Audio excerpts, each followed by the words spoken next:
Toujours sur la vidéo, nous allons voir comment faire l'écriture normalisée ou bien la notation scientifique. Lorsqu'on vous donne ça, on vous demande d'écrire sous forme d'écriture normalisée ou soit la notation scientifique. C'est en sorte d'écrire x là, c'est-à-dire votre nombre qui est donné là, sous cette forme-là, a fois 10 puissance pi.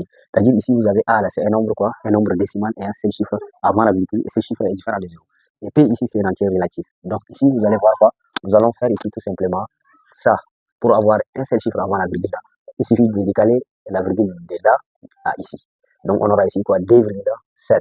Et là, on a décalé de combien de rangs la virgule? 1, 2, 3 rangs vers la droite. Donc, quand on décale de 3 rangs vers la droite, là, notre 10 là, va être 10 puissance moins ça, 3 fois, n'est-ce pas, 10 puissance 8.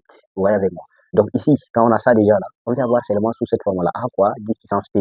Maintenant, on a 10 puissance moins 3 et 10 puissance 8. Donc, ce qu'on va faire, c'est quoi? On va revenir à la propriété où on dit a à la puissance n fois a à la puissance m là.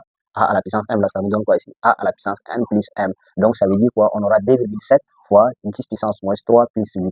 Et donc on aura ici quoi? On aura ici tout simplement 2,7 fois 10 puissance, on aura 5. Donc quand on voit ça, on voit 2,7, ça c'est un nombre décimal. Il y a un seul chiffre avant la virgule, et ce chiffre là qui est différent de 0. Donc ça respecte. Maintenant ici pour P, quand on voit 5, 5 c'est un entier relatif. Donc c'est ça notre écriture scientifique. Et pour 1000, ici, quand on nous donne 1000 comme ça, c'est comme si nous avons ici ce que vous allez mettre à la tête, vous avez 1000,0. Et donc nous avons ici tous ces nombres-là, ça c'est plus grand que 0 d'abord, de 1. Et à part plus grand que 0, on nous a dit quoi? Un nombre décimal et un seul chiffre. Maintenant on voit 1, 2, 3, 4 chiffres, vous voyez, n'est-ce pas? Donc ce qu'on va faire, c'est quoi? On va chercher à ramener la virgule ici. Donc on aura 1,0. Le reste des 0 là, on les dit comme ça. Donc ici, lorsqu'on a 1,0 là, on a décalé de combien de rangs? 1, 2, 3 rangs. Et 3 rangs vers où? Vers la gauche. Maintenant, quand on décale vers la gauche, là, on aura fois 10 puissance combien? Fois 10 puissance 3. Ça va être positif au lieu que ça doit être négatif comme c'est cas. Donc, on aura 10 puissance 3. Donc, lorsqu'on a ça déjà, on voit 1,0 là. C'est un nombre décimal et un seul chiffre avant la virgule et il est différent de 0.